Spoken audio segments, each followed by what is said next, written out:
कि क्या किया तुमने अबरार? वही जो मुझे करना चाहिए था। मुझे रानिया से इस बेवकूफी की उम्मीद नहीं थी। सब कुछ खुल गया था उसके सामने।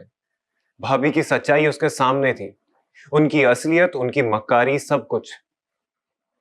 उसे चाहिए था कि वो ये शादी रुकवाती, निकाह से मना करती, लेकिन अगर उसने इनकार नहीं किया तो इसमें मेरी कोई गलती नहीं है।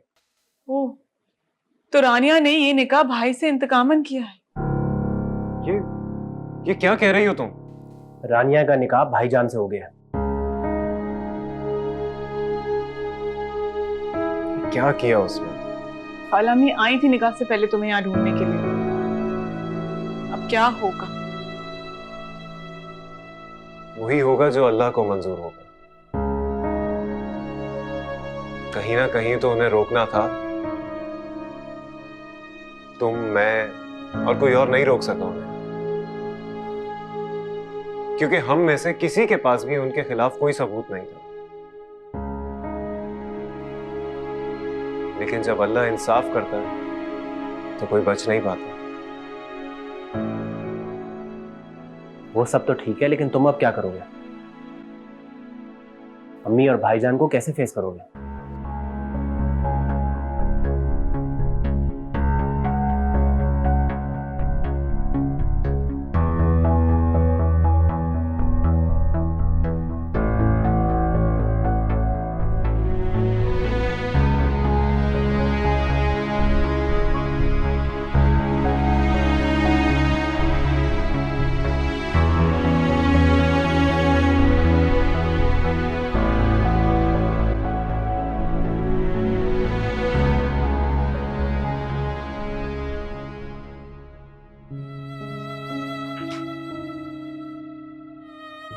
अबू, पानी पी ले।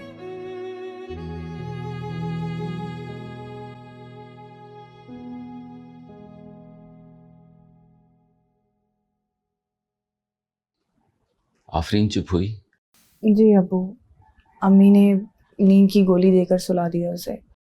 लेकिन ये तो कोई हल नहीं है ना, सुबह उठते ही वो फिर से रोना शुरू कर देगी। समझ नहीं आ रहा कितनी आजमाइशें बाकी हैं। एक बेटी के सर से सौतन की तलवार हटी तो दूसरी की खुशियां बर्बाद हो गई। तुम्हारे लिए खुश हूं